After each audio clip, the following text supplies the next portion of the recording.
Hi everybody, welcome to my latest video. This one is going to be a little bit different than my usual working videos.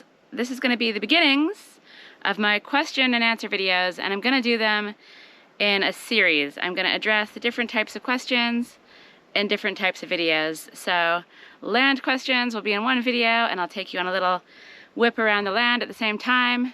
Personal and general questions will be in another video. I'll probably just chill out with a coffee and answer those questions. And this video is going to be about building questions, and I'm going to do a little bit of building as I answer your questions, just to keep things a bit more interesting. I actually started last night with the building work I was planning on doing. I wanted to point this wall right behind me because I've had a bucket of lime and sand mixed up in my way for the longest time, and I really just want to get rid of this thing. But it's way too hot to do this work in the day, so I was up late last night working basically until it got dark, and then it got too dark and I couldn't actually see anymore. The weather has finally cooled down and it's actually quite beautiful out here. Larry thinks so. The new sage plant I just got from my friend Lawrence at Keela thinks so. Everyone's looking happy, and so am I. It's beautiful out here, and I think I'm gonna prepare to do some pointing on this face of the house. It's definitely not the time to do it. It's really hot out in the day, but I feel like I can probably get away with a session in the morning and a session in the evening. And I want to do that because I have this bucket of lime putty mixed with fine sand that's been sitting here probably for 2 months now, and I keep having to rehydrate it, which is really annoying, and I feel like I should just get it on the house because it's going to make everything just look so much better. And I want to do that in anticipation of getting a window in. So I feel like if I get these trees out of the way, make some space tonight, cloud the walls a little bit of the dirt, prepare everything. Tomorrow morning I can tackle this, work over to about here, work underneath a little bit, and get ready to hopefully tackle this wall sometime soon. So I've got the cat, and I've got my favorite clawing out tool. And basically all I do is get rid of the dirt. It seems like most of this has been done actually. Take out a bit of the dirt along the way and prepare it for some pointing, which I plan to do early tomorrow morning. So I think it's going to be an enjoyable job. I'm going to put some podcasts on tonight and just work basically until it gets dark. What do you think about that?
Overnight, everything dried way too quickly, and when I came to whack it and paintbrush it this morning, it was a little bit too crusty, and so I don't think this is going to be the location for doing that work. However, I do have plenty of pointing work to do down by the pool, and that's a more shaded area, and it'll be easier to keep it from drying out so quickly. So I'm gonna move the operation down to the deck, and I'm gonna do some pointing work while I chat and hopefully answer a lot of your questions in this video.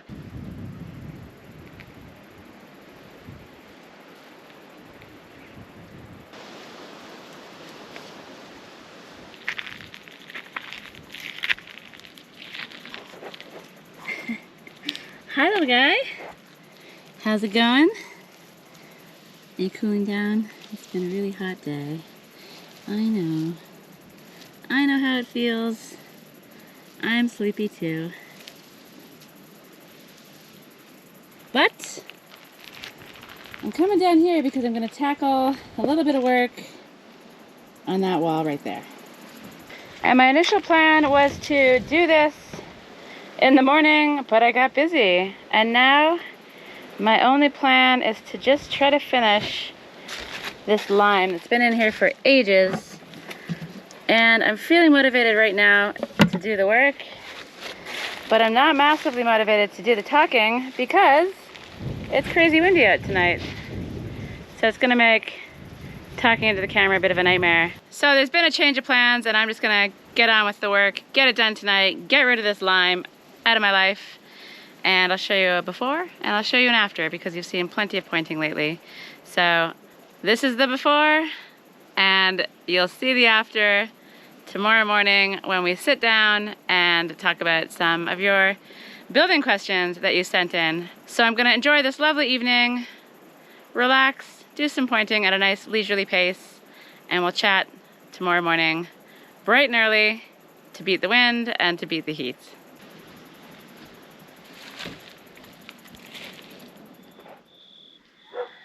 So I was just going to show you this in the morning, but I wanted to show you tonight because it's dark out. It's probably 9 o'clock at least. There's still some lime left in this bucket. It seems like it'll never go away. The cats are around somewhere. I can hear Larry meowing. Mikey is over here all snuggled up, ready for bed probably. It might be too dark to even see anything really. And Larry, I don't know where he is, but I hear him meowing, and I wanted to show you my work. I'm just finishing up now, and I wanted to also go down to Sinead's place because I'm pretty sure she's still working as well. So I'm not entirely convinced that she and I are going to be the types of people that encourage each other to stop. I think we're both pretty motivated, pretty hard workers, and very into our own projects. So she's down there making a toilet box, and I'm gonna go say hello and see if she's still going. Are you coming along? Come on, Mikey. Come on. Let's go visit Sinead. Oh, and here's Larry too. All right, we're going to see Sinead. You guys are pretty excited about that by the looks of things. Come on, guys. She's over yonder. Past this dark terrace, you can see a few little lights in the distance. She's got everything all lit up very nicely, and we've even got some very beautiful solar lights across my 2 olive trees as well. So that's pretty cool. The cats are coming. The lights are on, and that tells me it's probably time to call it quits on work. Come on, guys. Let's go see Sinead. So it looks like Sinead has actually ceased working at a reasonable hour. Did you just stop now? I stopped a short shower ago. I see, and you've got a lovely... As you see, I've got the snuggles on. I got the warm clothes on. Oh, you do. All right, so... Well, that's good. I think it's time to stop for me as well, so... I know my limitations. Yeah, I think I need to learn those. Perhaps you can teach me. But she has these cool lights. I don't know how any of this is going to turn out on camera. And she's all lit up like a Christmas tree over here, and it's beautiful. And it's a beautiful night, so I'm going to call it quits on work take some inspiration from Sinead, and That's what I am. you're an inspiration, Sinead, and have a relaxing evening.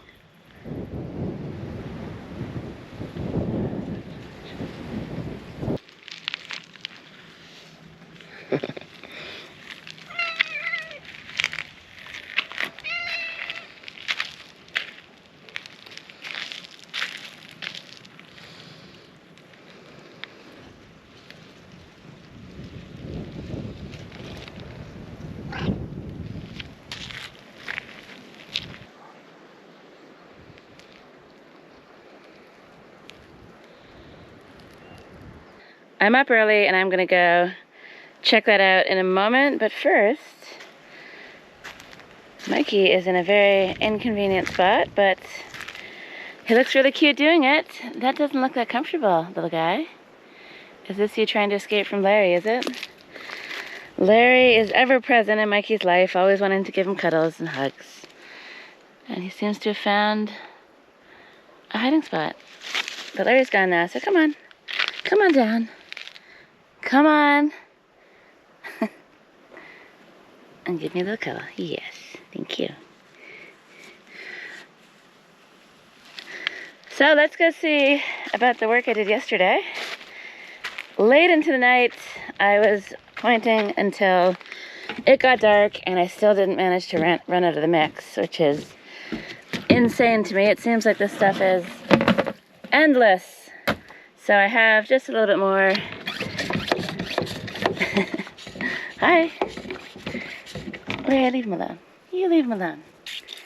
This is the stuff I did yesterday. You can see it's just a little bit darker than the other stuff down here. I'm gonna give it a spray. I'm gonna give it a whack. And then I'm gonna make some coffee and come back down for a little chat.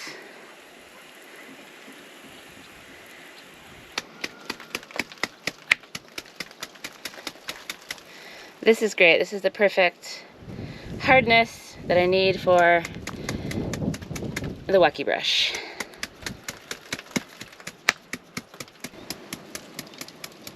I do have a few stones that I placed in not too deeply, so I've got to be a bit more gentle with these, and I'll finish that off with the paintbrush.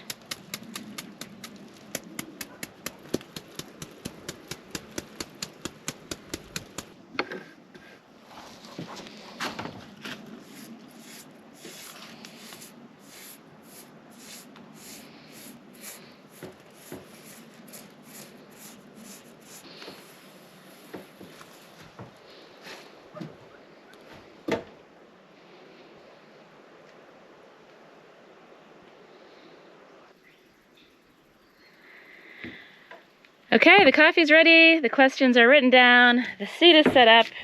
Let's go. Actually, before I do, just a big thank you to everyone out there who took the time to ask questions in the comments of my previous videos. Of course, I forgot to write down people's names, so I'm just going to be reading from a generic list of questions. These ones are the ones related to building stuff.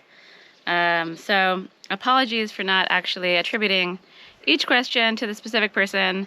To go back now and figure that out would be really difficult. So know that I appreciate your question.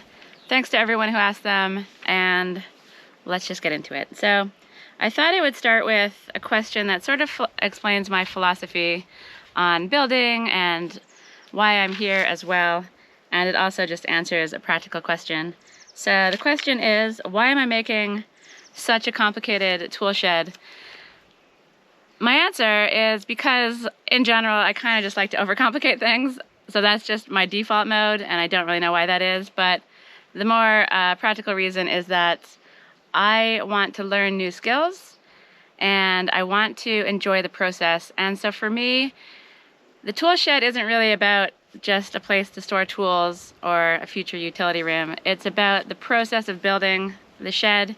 It's about learning skills along the way. So my stone foundation is absolutely 100% overkill. I could have made that foundation with concrete blocks, with earth bags, with some other things, but I decided to go do it the hardest way possible because I love working with stone. I love how it looks, and I want to learn about it and get better at it. Same with the wooden structure. It's going to be a timber frame, and when I say that, I don't mean a stick frame screwed together. I mean full-on timber frame where you have all the joins and the nails are wooden pegs that go through the holes and everything lines up. And it's an absolutely ridiculous way to build this thing, especially since you're not actually going to see the frame from the outside of the structure. You'll only see it from the inside. But I love how it looks. I love the work, and it's a skill that I want to improve. So the tool shed is kind of representative of all of my projects across my land and in my buildings and inside my house. It's never about the practical use of the thing. Well, sometimes it is, I suppose, if I'm building a shelving unit or the compost toilet or something that just needs to get done. If it's something permanent, it's always going to be about the process of making it, the artistry of it, trying to make it as beautiful as I possibly can while enjoying the process along the way and learning new skills. And for me, I really do love a challenge. I love feeling like I'm improving with every project I do. And the tool shed is going to be a really big challenge for me. But I'm hoping that through building it, I'm going to end up with an amazing place to store stuff at the end. But the entire process of building it is going to be very enriching for me. And I'm going to get a lot out of that as well. So that's kind of what this channel is all about. I know a lot of people watch and they're just like, why didn't you just do that? Why didn't you do that more quickly? This is ridiculous. You're taking forever, but taking forever is fine for me. I just want to enjoy the process and learn along the way and end up with something really beautiful that I'm proud of, or at least something that I've learned a lot of lessons from in the process, even if it is crappy. Yep, so that's the answer to that question. It definitely is 100% an overly complicated tool shed, but there's a reason behind that, and I hope that explains that. And kind of following on from building stuff, how did I learn to build? A lot of trial and error. I've done a lot of things on this land which required me just kind of having a go, splitting stones. I had some friends show me that, but then you just sort of practice. Yeah, I can't even think, lots of things here. But previous to actually getting the land, I've taken a bunch of courses. So I did do a timber framing course. And once I did that, I built my mezzanine inside the house using timber frame techniques. So I took the course and then I put it into practical use. And again, a lot of trial and error, some trying new things that I didn't learn in the course, lots of emails back to the course people to ask how to do things, and then pushing my skill set forward, hopefully each time I try a new project. I've also done lots of natural building courses over the years, cob, straw bale. I've done some earth bag stuff, just basically all of the techniques that you could think of for natural materials. And I've done lots of volunteering on other people's projects as well. So I've volunteered at Kila Yoga Farm, which you can see there, the link to their channel up there, multiple times, working on many of their buildings and learning a lot, not only from just trying things out, but also getting guidance from the owners, and they've run courses there. And so Barbara, who's one of my mentors in this area, she was a teacher, and she taught me many things as well. So yeah, taking courses, offering to help people out when there's an opportunity. And I also did some disaster relief volunteering. I did it for about 3.5 years. That's where I met Sinead way back in 2008 in Haiti. And those projects generally start as kind of a rubble removal or mud clearance, or depending on what the disaster is, just clearing things away. But then it often transitions into building. And we worked on schools, we worked on houses, some stick frame things, some concrete block things, some interesting techniques. And I sort of learned how to use some tools early on doing that stuff. And again, it was a really great organization where you had some people that actually know what they're doing, who were leaders of the teams, and then you had people like me who came in without very much experience at all, but just with a great enthusiasm for learning, and just kind of got stuck into the work and learned as I went, asked the right questions of the right people, had lots of patient teachers, and was able to kind of glean lots of knowledge along the way from them and put it into practical action, using it to build these schools and houses as well. So I feel like before I got here to Portugal, I had a nice array of skills and a reasonable amount of confidence that I can get things done. But even if you're somebody who arrives without any of that stuff, I think the most important thing is just the enthusiasm, the ability to accept when things maybe don't go quite as planned, but hopefully to learn from your mistakes, and just keeping a positive attitude, and just, yeah, having a go, and realizing that you might not do things very well for the first little while, but with each project, you'll slowly build on your skills, and that's what I feel like I've been doing over these many years, and also since I've been on the land as well. A fairly common question I get is, could I make my stone house bigger, build an extension, maybe have a guest room, maybe have a separate bedroom for myself, an office? And in line with that one, am I happy staying in the tiny house, or will I eventually move somewhere larger, possibly build something else on the land that's bigger and move there?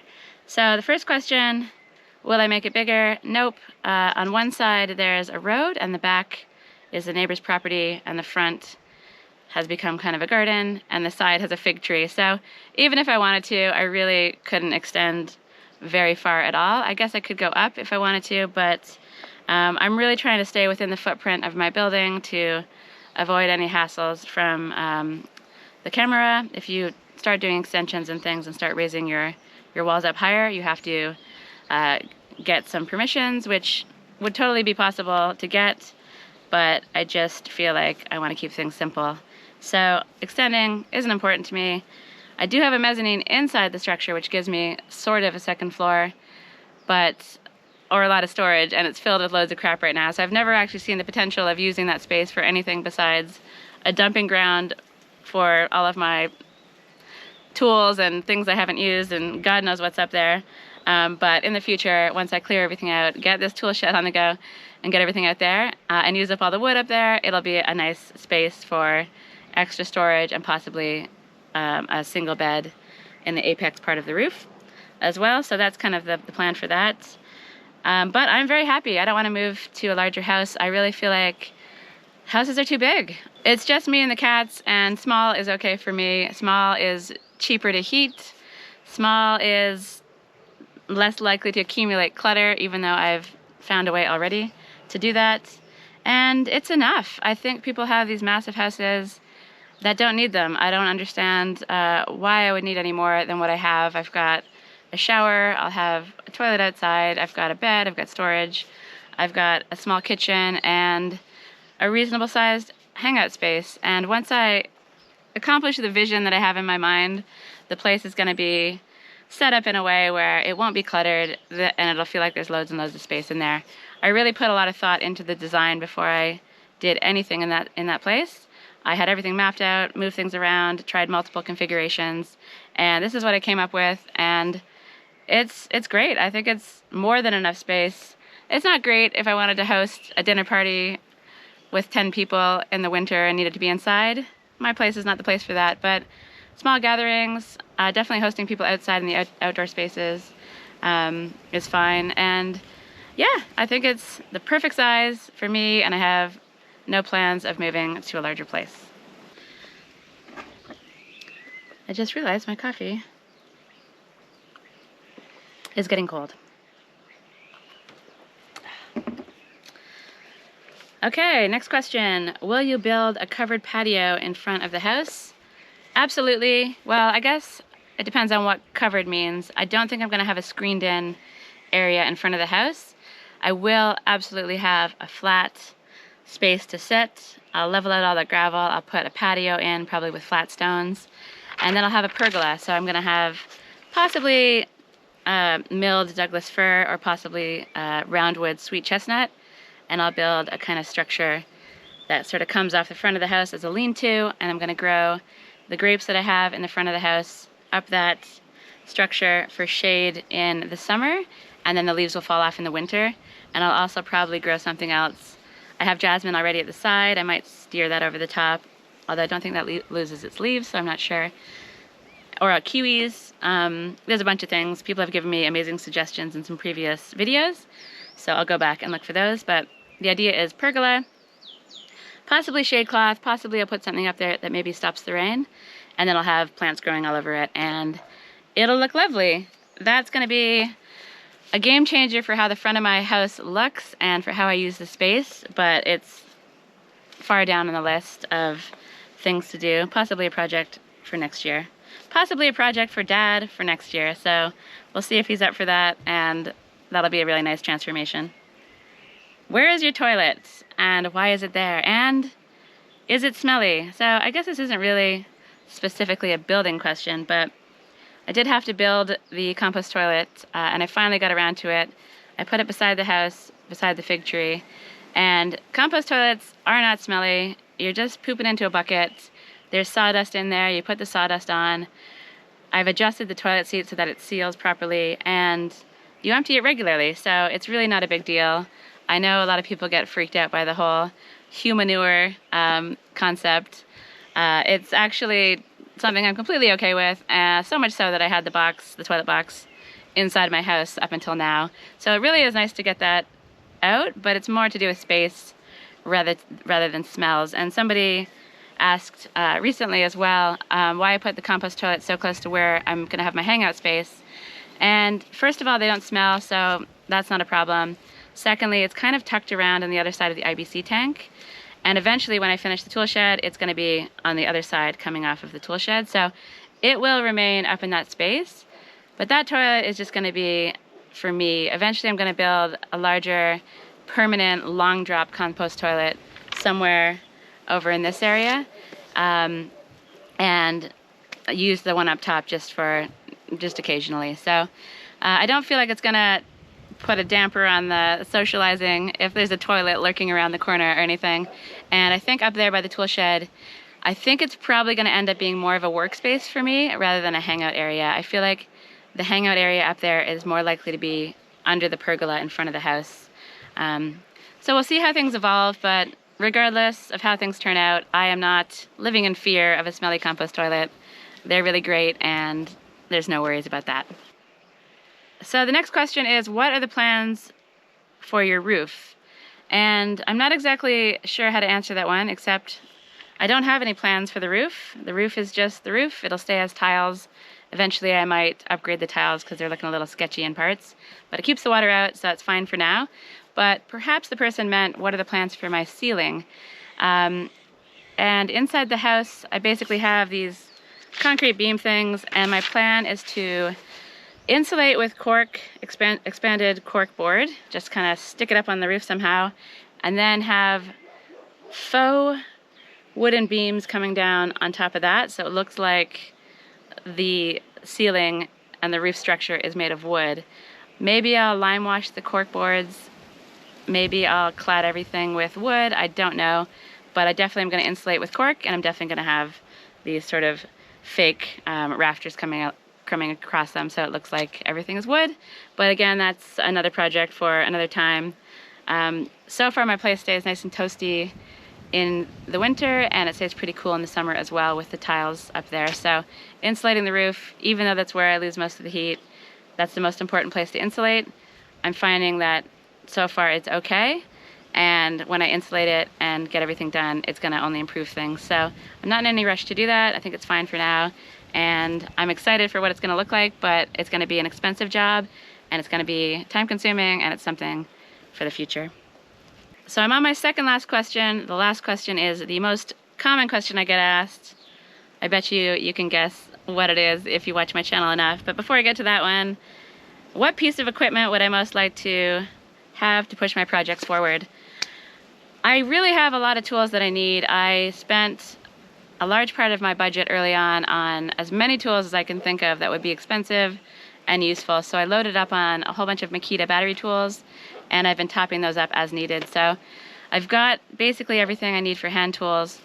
The thing that we all need, myself, Sinead, and Sancha, a valley tool is a wood chipper to take up into the forest to munch through all of the piles of pine that we have up there from pruning the trees. Not only will it help clear the forest, but it's also an amazing resource to have wood chip. So we're considering buying one of those soon. I think we're looking at some, and that's basically the most pressing need we have.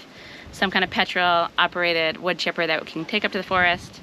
It lives up there, and we just munch through all of the debris. So that would be a super useful tool, and it's something that's definitely on our list. Also, probably a cement mixer in the near future as well, but I haven't got to the point where I need that just yet. And I think when we do, Sinead and I will go in together, possibly with some other friends we have in the valley, and possibly do a little tool share on a cement mixer. Okay, so that's it for the questions, except for the most commonly asked question. And to address that one, let's go for a little walk, and I'll talk you through it. By far, the most common question that I get asked is, what the heck is up with my window? Usually I have a blue tarp on here when it's raining, and underneath I have this weird little window, and people just want to know what's up. And I've answered that question in detail in another video, which you can watch here, including the story, the ridiculous story of why there's a little wooden window in there now temporarily. So everything you need to know is in that video, but just to give you a summary, working on this job terrifies me, and I have been avoiding it for a long time. The winter gives me a good excuse to avoid it because it's raining, and it's not a good idea to have a gaping hole in your wall while I work. And that's what the tarp is, basically rain cover so it doesn't come in the house. But in the summer, I have no excuses. It's been 2 summers now that I've avoided this. But this is the summer that I'm gonna get it done, and I'm gonna start right now. There's a rock down on the bottom terrace that I need to break up. That's gonna be one side of the window.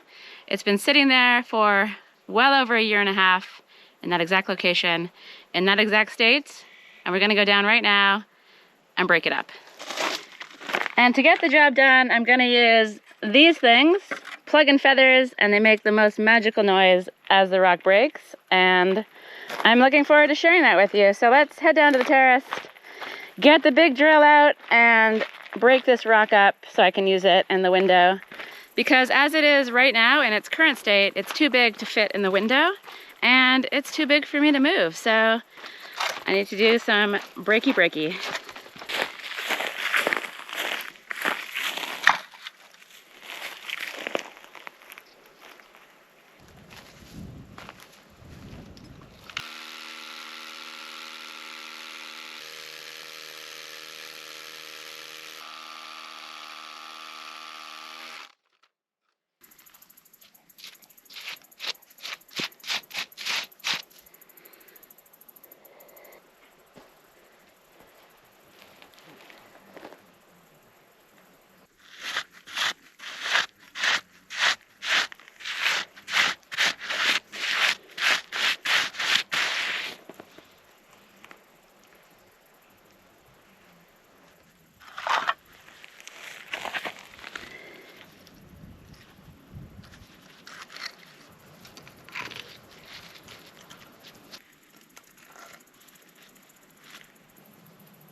So that was surprisingly sweaty work. The breaking part of the stone breaking with the little taps and the lovely noise is wonderful. The drilling part is quite difficult and super sweaty, and I was doing it in the direct sunlight, which was foolish, but it's done. The stone is up here. The trees are moved back a little bit. I've tidied up a bit inside to make space to work on the interior part of the window, and I feel motivated. I feel like I've taken a step that I've been meaning to do for ages. So I think this is the beginning. This is the beginning of the window, guys. It's gonna happen in August, because why not work with stones in the hottest month of the year? That's what I always say. Anyway, I'm hot. The day definitely started off cool, and it is not cool anymore. So I'm gonna go jump in the swimming pool, and then this weekend I'm going to a friend's barbecue, and I'm taking the weekend off, and I'm just gonna enjoy, relax, and regroup for a very busy week next week, where I'll be doing the Tulip Foundation, a whole bunch of different things around the land, and possibly also working on the window if everything goes to plan. So I hope I answered your questions. If I missed your question, I apologize. If you have any questions in addition to what was addressed in this video, please ask them in the comments and I'll get to them there. And that's all. That's all for me. I'm gonna relax now. I hope you enjoyed this video. I've got a couple more question videos coming up your way. One with personal stuff and general questions, and one with land questions. So I'll do those in 2 separate videos coming soon. Okay, that's enough for me. I hope you enjoyed the video. I'll see you in the next one.